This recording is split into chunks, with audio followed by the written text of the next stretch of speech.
नमस्कार, हमारे इस खास शो में आप सभी का स्वागत है और आपके साथ मैं हूं सुषमा। बच्चों की किलकारी से घर खुशियों से गूंज उठता है, लेकिन अगर बचपन की अटखेलियों से पहले ही मासूम को कब्र नसीब हो तो इसे बहुत दुखद कहेंगे, शर्मनाक कहेंगे। वीरों की भूमि राजस्थान में कुछ ऐसा ही हुआ है। 70,000, जी हाँ 70,000 से ज्यादा नवजात बच्चे पिछले 5 सालों में मौत के मुंह में चले गए। आप चौंकी नहीं, ये कड़वी सच्चाई है जिससे मरुभूमि को शर्मसार होना चाहिए। IAP यानी कि इंडियन एकेडमी ऑफ पेडियाट्रिक्स ने ये आंकड़े जारी किए हैं और रिपोर्ट आने के बाद गौरवशाली इतिहास पर इतराने वाले राजस्थान के हर बाशिंदे का सिर शर्म से झुक जाना चाहिए और उसे पूछना चाहिए कि इन 70,000 से ज्यादा नवजात बच्चों की मौत आखिर किसके हाथों हुई। कोई एक इनका हत्यारा नहीं है। ये कहना गलत नहीं होगा कि हमारे प्रशासन के हाथ नवजात बच्चों के खून से रंगे हुए हैं। इसे हम बेरहम या यूं कहें कि बेबस सिस्टम की मौत कहें तो शायद गलत नहीं होगा। आखिर मौत की किलकारी से हमारा प्रशासन बेचैन क्यों नहीं होता? इन्हीं सवालों का जवाब आज हम ढूंढने की कोशिश करेंगे अपने इस खास शो में। जवाब मांगेंगे जिम्मेदारों से।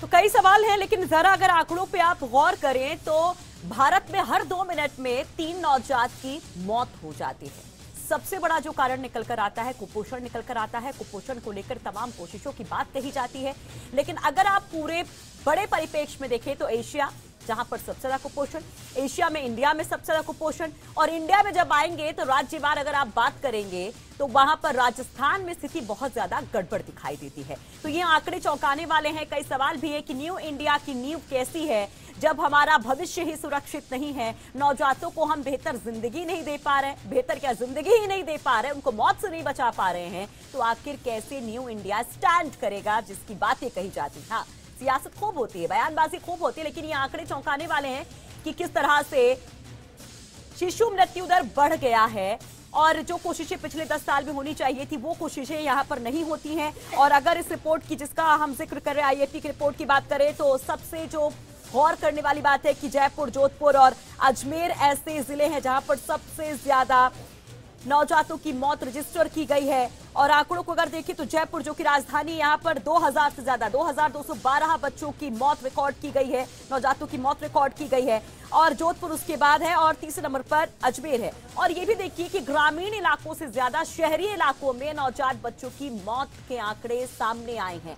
आपको याद होगा कि बांसवाड़ा केस को लेकर किस तरह से कोर्ट ने खुद से इस पूरे मामले को संज्ञान में लिया था जब 80 नवजात बच्चों की मौत हो गई थी। हाल फिलहाल में जैसलमेर को लेकर भी हमने सवाल उठाया था कि किस तरह से वहां पर लापरवाही से एक बच्चे के 2 टुकड़े तक हो जाते डिलीवरी के दौरान।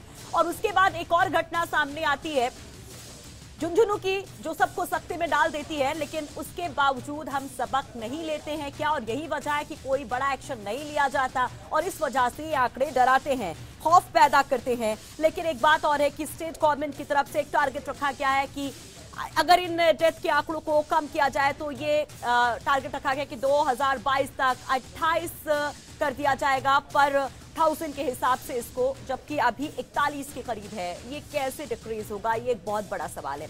चलिए, हमारे साथ कुछ मेहमान जुड़ गए हैं, उनका तारुफ आपसे करा देते हैं। सुरेंद्र कुमार लांबा जी जो कि कांग्रेस नेता है, जसविंदर कौर जी हैं, मेंबर हैं सेव द चिल्ड्रन ऑर्गेनाइजेशन की, और विजय गोयल जी हैं, चाइल्ड राइट एक्टिविस्ट हैं।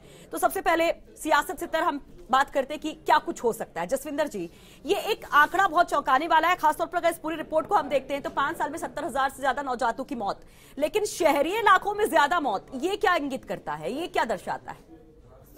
जब हम शहरी इलाके में बात करते हैं कि शहरी इलाकों में ज़्यादा नवजात की मौत हो रही है, तो हम देखते हैं कि माइग्रेट होके पॉपुलेशन जो है वो, क्योंकि शहरीकरण बढ़ रहा है, तो माइग्रेट होके पॉपुलेशन जो शहरों में आती है वो पॉपुलेशन जो है अनऑर्गेनाइज तरीके से कच्ची बस्तियों में, स्लम एरिया में रह रही है, और जहाँ की sanitation quality, health facilities, education, हर एक सिस्टम की अगर हम बात करें तो वहाँ फैसिलिटीज़ जो हैं वो प्रॉपर तरीके से नहीं है, और यही एक बड़ा कारण है। और अगर हम सरकार की तरफ से भी इस बात को देखते हैं तो बहुत फोकस्ड जो स्कीम्स हैं वो इन कच्ची बस्तियों के लिए या यहाँ पे जो बच्चे पैदा हो रहे हैं उनके लिए नहीं आ पा रही हैं।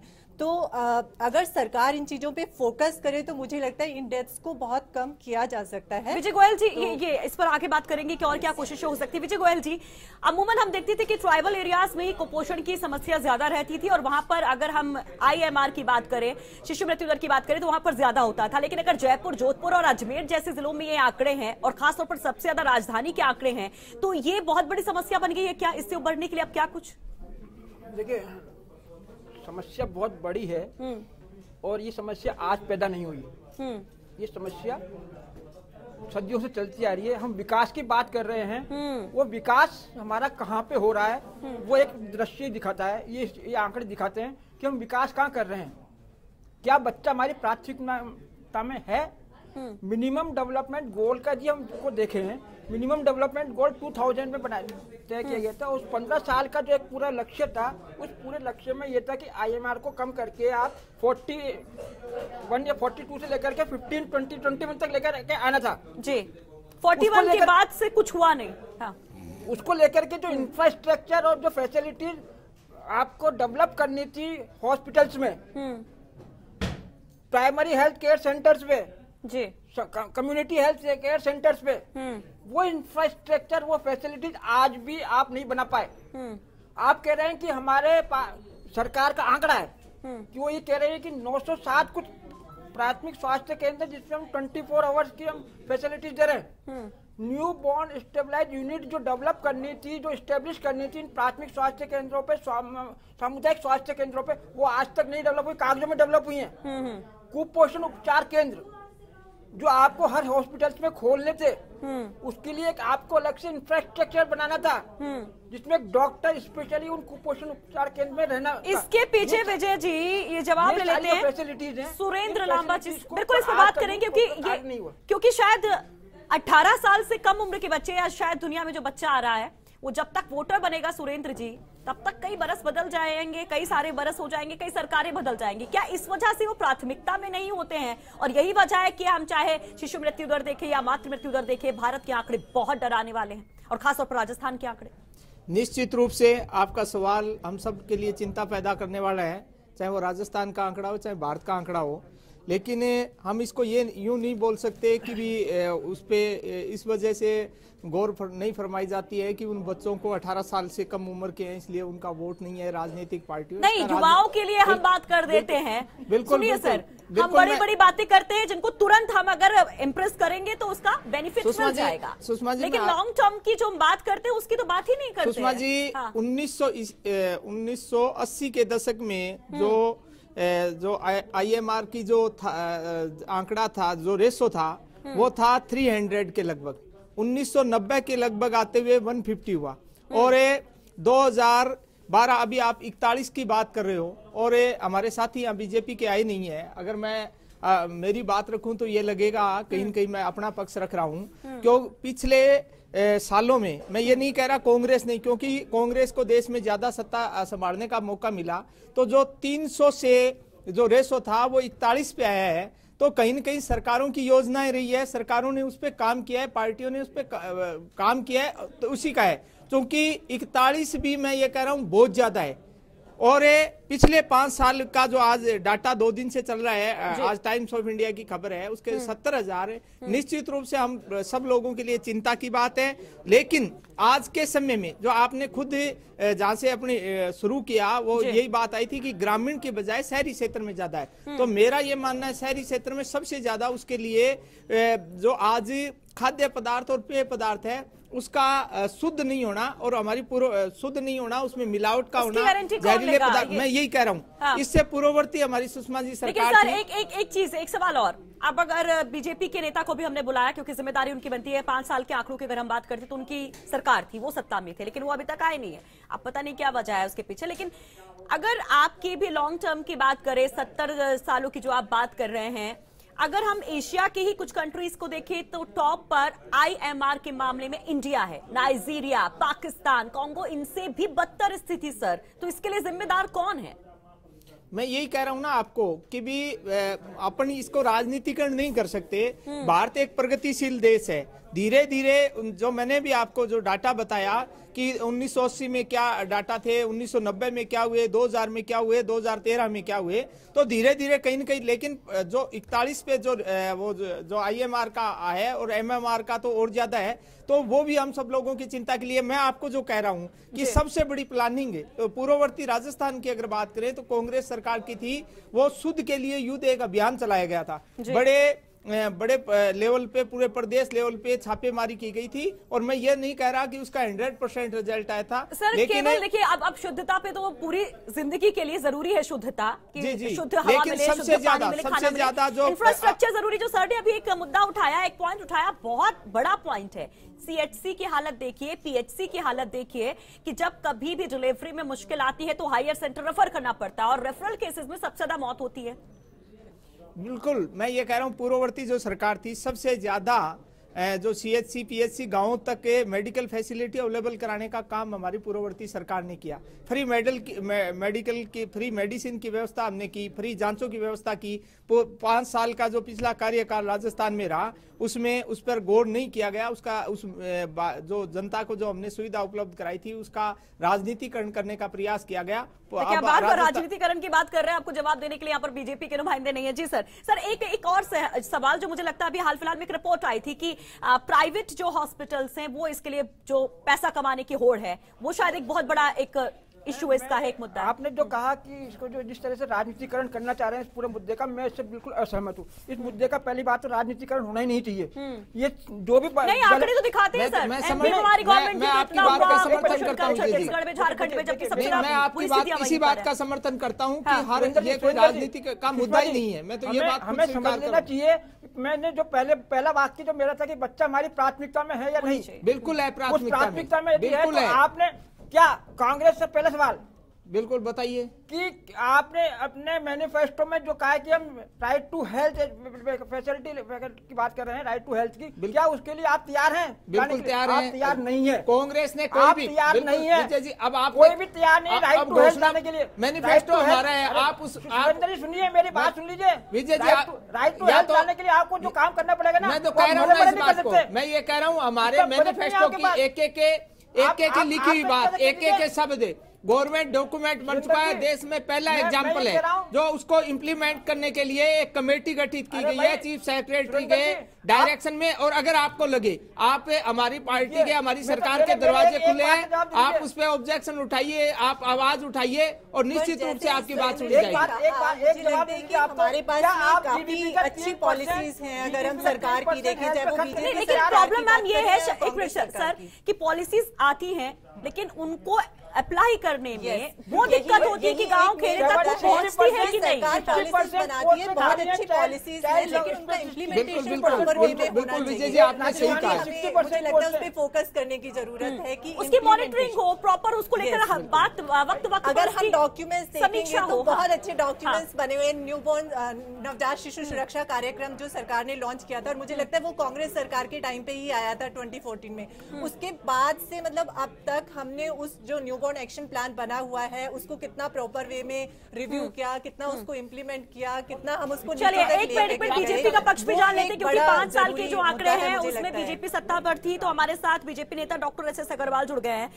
डॉक्टर साहब, आप डॉक्टर भी हैं, आप बीजेपी नेता भी हैं। इन 5 सालों के जो आंकड़े हैं कि 70,000 से ज्यादा नवजातों की मौत, इस पर क्या कहेंगे? कौन जिम्मेदार है, कहाँ कमी रह गई?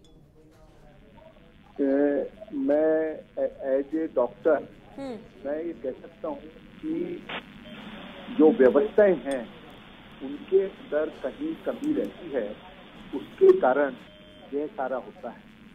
मैं तो यह डॉक्टरों के कारण होता है जी, और मैं ये कुपोषण से है। हमारी जो चिकित्सीय व्यवस्थाएं जो कि एडमिनिस्ट्रेशन करता है, उसके कारण यह सारी की सारी जो मौत होती है एक साथ इतनी बड़ी मात्रा के अंदर, वह मात्रा के अंदर किसी के कारण होती है और किसी कारण से नहीं हो सकती है। चाहे वह कोई सी भी सरकार हो, उसको अपना जो नहीं सर, लेकिन अगर हम एक जिम्मेदारी के तौर पर देखें तो आपकी ही सरकार थी, आपकी ही सरकार में इतने आंकड़े बढ़ना ये इंगित करता है कि कहीं ना कहीं कमी थी। ये सरासर अपनी स्वयं की जो अभी तक व्यवस्थाएं करने की या व्यवस्थाएं संभालने की वो नहीं कर रहे हैं, और उसके कौन नहीं कर रहा सर? जो सरकार है, जो आपकी तो सरकार थी, जो 5 साल के आंकड़े हैं सर की 2012 से लेकर 16 तक के आंकड़े हैं वो बहुत ज्यादा चौंकाने वाले। 70,537, तो 12 से 16 तक कौन सत्ता में था सर, किसकी जिम्मेदारी थी? नहीं 12, आप ये देखिए कि 12 से 16 का मेरे को मालूम नहीं, लेकिन मैं ये बातचीत कह सकता हूँ कि जो एनीमिया फ्री प्रोग्राम था और जिस प्रकार से मिड डे मील चालू किया गया था, जिस प्रकार से जो शालाओं के अंदर भोजन और अक्षय पात्र की सेवाएं चालू करी गई थी, वह सेवाएं जो पूर्व की सरकार थी उन्होंने भी नहीं करी थी, और जो वर्तमान सरकार है उसने भी उन व्यवस्थाओं को नहीं बढ़ाया।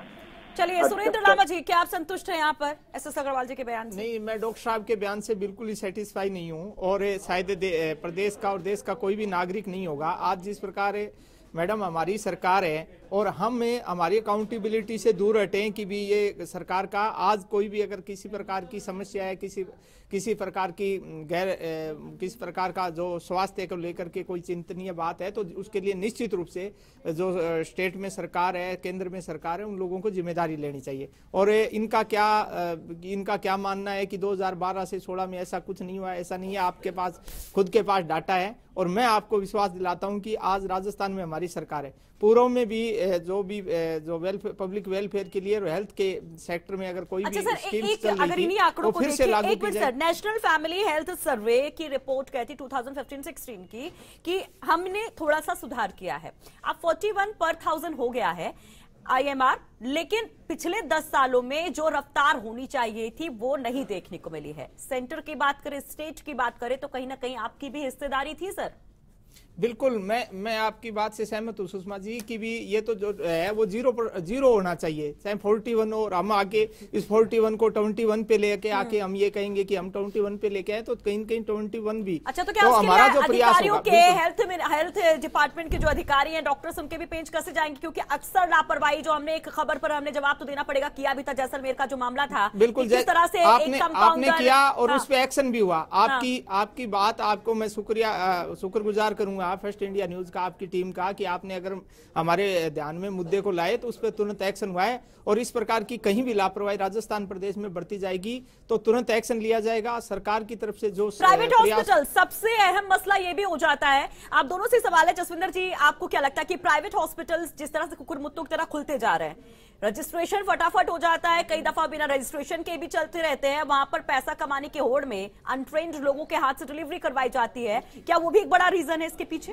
वो रीजन हो सकता है, लेकिन मुझे लगता है कि चूंकि सरकार जो है जिस हिसाब से जितनी महिलाएं आती हैं डिलीवरी के लिए, उनके लिए जो इंफ्रास्ट्रक्चर होना चाहिए, जो सर्विसेज होनी चाहिए, जब सरकार फेल हो जाती है कि सरकारी अगर कोई CHC है या PHC है, अगर वहाँ पे है नहीं सुविधाएं, तो लोग प्राइवेट हॉस्पिटल की तरफ भागते हैं। बिल्कुल, अगर वहाँ सुविधा नहीं है, वहाँ पे डॉक्टर्स नहीं है, लेडी डॉक्टर नहीं है अगर, तो लोग प्राइवेट हॉस्पिटल में जाएंगे, क्योंकि यहाँ जान का सवाल है इसलिए। और ऑब्वियस बात है कि आप अपने लिए बेस्ट सर्विसेज को करते हैं, तो अगर हम हमारे देखें सरकारी हॉस्पिटल में नीचे जमीन पे फर्श पे डिलीवरी होती है, बिल्कुल, और तो कई बार बहुत बड़ा चौंकाने वाली बातें हैं कि इन्फेक्शन जब सबसे ज्यादा चांसेस होता है तब ऐसे ही डाल देते हैं, और ऐसे नौजवान बच्चों को जब उनकी डिलीवरी हो जाती है महिलाओं की तो ऐसे ही छोड़ देते हैं, जबकि इन्फेक्शन ज्यादा चांसेस होता है। जब बात करते हैं तो हमारे हॉस्पिटल उसको डिलीवर करने में फेल हो जाते हैं, और जो आप प्राइवेट हॉस्पिटल्स में देखते हैं, आपको क्वालिटी केयर अगर वो अच्छी मिलेगी तो ऑब्वियस हर व्यक्ति के लिए अपना बच्चा बहुत प्यारा होता है और वो चाहेगा कि वो अपने बच्चे के लिए विजय जी, लेकिन इस केयर के चक्कर में कहीं हम फंस तो नहीं जाते हैं? क्योंकि अगर जयपुर, जोधपुर, अजमेर की बात करें तो लाजमी है कि यहाँ पर लोग प्राइवेट हॉस्पिटल्स की तरफ ज्यादा रुख करते हैं। लेकिन क्या अभी तक किसी ने प्राइवेट हॉस्पिटल से ये आंकड़े निकालने की कोशिश की है सरकार ने कि वहाँ पे कितने डेथ हो रही है? ऐसा नहीं है कि प्राइवेट हॉस्पिटल्स में क्या ट्रेन स्पेशलिस्ट डॉक्टर्स हैं अवेलेबल? एक आपने अच्छा इंफ्रास्ट्रक्चर में बना दिया, एक वो दे दिया, देखने में चकाचक है, चमक रही है बिल्डिंग, और उसमें चमक रही है। उसमें भी जो मरीज जा रहा है, क्या वो कितना सुरक्षित होकर बाहर निकल के आ रहा है? एक बहुत बड़ा सवाल है, क्या आप कितनी नॉर्मल डिलीवरी करा रहे हैं? आप पैसा कमाने के लिए सीजरियन डिलीवरी करा रहे अभी हैं। रिसेंटली रिपोर्ट आई थी कि इस मामले में प्राइवेट हॉस्पिटल से बेहतर जो है सरकारी अस्पताल है। सीजरियन डिलीवरी, यदि आप सीजरियन डिलीवरी करा रहे हैं तो माँ का आप खतरे में पैदा कर रहे हैं, बच्चे के साथ खतरा पैदा कर रहे हैं, तो एक वो बहुत बड़ा। तो प्राइवेट हॉस्पिटल कोई अच्छा काम कर रहे हैं, या आपने कोई टैग नहीं लगा सकते, और ना मैं उसमें कोई। चलिए, हमारे साथ पूजा कपिल जी जुड़ गए, बीजेपी की राष्ट्रीय महामंत्री। एक बार बीजेपी का पक्ष लेती हूँ सर, क्योंकि सबसे बड़ी जिम्मेदारी इनकी थी। पूजा जी, एक महिला होने के नाते इस खबर को जो हम दिखा रहे कि पिछले 5 सालों में 70,000 से ज्यादा नवजात बच्चों की जान गई है, क्या अंदर तक हिली नहीं आप? और जिम्मेदारी किसकी बनती है? निस्संदेह बच्चों की, अगर ये जिस तरह से डेथ हुई है, ये पूरे समाज की, सरकार की, सबकी जिम्मेदारी होती है। और जिम्मेदारी से भाजपा ना कभी भागी है ना भागेगी। और भाजपा ने सतत निरंतर प्रयास किया है कि हमेशा बच्चों के मृत्यु दर को रोका जाए, चाहे माँ के स्वास्थ्य से लेकर। मैडम, ये जो प्रयास थे वो रंग क्यों नहीं लाए? ये रिपोर्ट क्यों डराती है? ये आईएपी की रिपोर्ट तो कहती है कि स्थिति बहुत ही भयावह है। हमारी सरकार में लगातार मृत्यु दर का ये आंकड़ा कम हुआ है, हमारी सरकार में नहीं बढ़ा है। अब ये देखें कि ये क्या कर रहे हैं आने के बाद में, ऐसा क्या हुआ है। यानी कि रिपोर्ट झूठी है, रिपोर्ट झूठी है सुरेंद्र जी। बिल्कुल गलत है। 5 साल की, मैडम 5 साल की कांग्रेस रिपोर्ट हमने तैयार नहीं की है। 5 साल पूरा, शायद आप भूल गए। हमारे कार्यकाल को 1 महीने का समय हुआ है, हमारे कार्यकाल को 58 महीने का समय नहीं हुआ है। और मैं जानकारी के लिए आपके बता दूं, जननी सुरक्षा योजना थी, उसका भी आपने 40% बजट, 40% ही खर्च किया था, 40% खर्च किया था आपने। अभियान हो, भाजपा सरकार ने। पूजा जी, एक केस याद दिला देती हूँ आपको। ये एग्जाम्पल है, 40% आपने खर्च किया। एक मिनट सुरेंद्र जी, रिपोर्ट गलत है, सब गलत है। एक मिनट, कोर्ट को भी गलत ठहराएंगी क्या पूजा जी? आपको याद होगा बांसवाड़ा में 2 महीने में जब 80 नवजात बच्चों की मौत हो गई तो कोर्ट ने खुद संज्ञान लिया था। मैं आपको आंकड़े की बात कर रहे हैं तो आंकड़े से बता रही हूँ। देश में यहाँ 7.4 मृत्यु दर है ना औसत में, राजस्थान में ओनली 6.8 रही है हमारे टाइम में। आपके टाइम में जी, आपको शायद डाटा जो राष्ट्रीय लेवल पे 34 का 41 है राजस्थान में, और मात्र तो एक है वो 130 है, वो राजस्थान में 200 रहा है। सुनिए, भाजपा का जो शासन रहा है, और अब अपने पिछले कार्यकाल से कंपेरिजन कर लीजिए, लगभग 1.5 से 2 गुना रहा है मैडम। जो हुआ है वो अच्छा नहीं हुआ है। हम तो चाहते हैं एक भी बच्चा जो स्वस्थ माँ हो और स्वस्थ बच्चा हो, ये सतत प्रयास कर रहे हैं, कभी ना हो। जो हुआ है मैं उसे जस्टिफाई कभी नहीं करूंगी। इतने चिंतित थे तो जननी सुरक्षा योजना का बजट आपने 40%, 60% कम क्यों कर दिया, जब इतनी चिंता थी आपको? हेलो, अब जवाब नहीं। मैडम सवाल पूछ रहे हैं, सुरेंद्र लांबा जी आपके सहयोगी हैं, कांग्रेस के नेता हैं। मैडम मैं पूछना चाह रहा हूं कि आपकी चिंता अच्छी बात है, चिंता होनी चाहिए, सब लोगों को ही होनी चाहिए, और राजनीतिक पार्टी आम नागरिक, लेकिन जननी सुरक्षा योजना का जो बजट था वो मात्र 40% खर्च किया था आपने, 60% कटौती की थी उसमें। आप मेरी आवाज सुन पा रहे हैं? नवजात शिशु कार्यक्रम हमारी गवर्नमेंट का था, वो आपने उसको इम्प्लीमेंट नहीं किया। पूजा जी बोलिए, आपकी आवाज आ रही है। हेलो हेलो आपको मैं इतना याद दिलाऊंगी लामा जी, हमारे आपके समय में ये आपके आंकड़े हैं, ये आंकड़े ये मेरे उसके नहीं है, मेरे नहीं है मैडम। ठीक है मैडम, सेंटर में आपकी सरकार है, मेरे नहीं है, एजेंसी हमारी नहीं है। WHO की रिपोर्ट के मुताबिक भारत में सबसे ज्यादा मौतें होती हैं नवजात बच्चों की। पाकिस्तान खुद स्वीकार करते हैं। एक मिनट सर, पूजा जी, पाकिस्तान से भी बुरी स्थिति में है, राज्य में तो हालत खस्ता है, ये पूरे देश की हालत खराब है मैडम। न्यू इंडिया कैसे खड़ा होगा जब नींव ही कमजोर है, बच्चे ही नहीं जीवित रहेंगे तो क्या बढ़ेगा देश, क्या पड़ेगा देश? भाजपा तो सबसे ज्यादा इस विषय पे काम किया है, सरकार में आते के साथ में सबसे ज्यादा अगर काम किया गया तो बीजेपी ने काम किया है बच्चों को बचाने के लिए। आज तक 10 साल में जामडोली में क्या हुआ था जयपुर में, दिव्यांग बच्चों के साथ क्या हुआ था जयपुर के जामडोली में, बांसवाड़ा में क्या हुआ था ऑक्सीजन की कमी के चलते हुए, अलवर में क्या हुआ था, चित्तौड़गढ़ में क्या हुआ था, अजमेर में क्या हुआ था, राजस्थान में ही आते हैं, वो भारत में ही आते हैं। तो पूरे भारत की बात कर रही हूँ मैं। नहीं, भारत की बात कर रहे होते भारत तो में ही है ये सब मैडम, भारत में राजस्थान है और ये सारे जिले। मैं पूरी भारत की बात कर रहा हूँ, भारत में ही रह के बात कर रहे हैं। अच्छा, हेलो, चलिए, बहुत बहुत शुक्रिया। आपको आवाज नहीं पहुंच पा रही है, दिक्कत हो रही है जवाब देने में, जवाब बनता भी नहीं है शायद, यहाँ पर दिक्कत बहुत ज्यादा होगी भी, क्योंकि दिक्कत लेकिन पैदा मुझे करने लगता वाले है आंकड़े। कि ये कांग्रेस या बीजेपी की बात नहीं है। हम अगर पिछले 10, 20, 25 सालों का भी डेटा उठा के देखेंगे तो बहुत स्लो प्रोग्रेस बहुत स्लो हुआ प्रोग्रेस है, है। जिसका जिक्र और इसमें मुझे लगता है नेशनल कि उसको भी फैमिली हमें हेल्थ ध्यान सर्वे में भी रखना किया चाहिए। गया। वो कांग्रेस की ठीक है, सरकार भी थी, ठीक है बीजेपी मैम। की भी विजय सरकार जी, थी। लास्ट कमेंट, क्योंकि अब टाइम नहीं है, कहाँ कमी है, कहाँ जागना, संक्षेप में राजनीतिक इच्छा शक्ति की कमी है। बस। जिस दिन राजनीतिक इच्छा शक्ति हो जाएगी कि मुझे देश का भविष्य बनाना है, मेरा संविधान कह रहा है कि देश का बच्चा भविष्य, चलिए उस ठीक है। भविष्य को सुरेंद्र लांबा जी, 2022 तक का टारगेट रखा गया 28/1000 का IMR को, क्या वो पूरा करेंगे, अचीव करेंगे? निश्चित रूप से राजस्थान में कांग्रेस की सरकार है, जो बेहतर सुविधाएं कांग्रेस पार्टी जो सरकार उपलब्ध करा सकती है वो करवाई जाएगी, और हमारा प्रयास रहेगा कि जो आप डाटा बता रहे हो वहां तक पहुंचने का, और उस पे लेकिन बड़ी बात ये कि चलिए सर, वक्त की कमी है। बिल्कुल, आपने मैनिफेस्टो की बात, विजय जी मैंने तो आपको पहले ही कहा था, ये आपने शायद तीसरी बार मेरे से सवाल किया है कि जो भी चर्चा में शामिल होने के लिए वक्त नहीं है सर, बिल्कुल वक्त नहीं है। सवाल यह है कि क्या वाकई में राजनीतिक इच्छा शक्ति की कमी है, जिसकी वजह से बच्चे दम तोड़ देते हैं, दुनिया में आने के पहले वो खिलें, खेलें, बढ़ें, उसके पहले ही उनका अंत हो जाता है? और क्या ये सोचनी नहीं है कि 10 सालों में हम कहाँ बढ़ रहे हैं? हम चंद्रमा पर जाने की बात करते हैं, हम इसरो की कामयाबी पर तालियां बजाते हैं, लेकिन जब हमारा भविष्य ही नहीं बचेगा तो क्या इस कामयाबी का मतलब होगा? ये सोचना जरूर होगा। फिलहाल के लिए आज इतना है।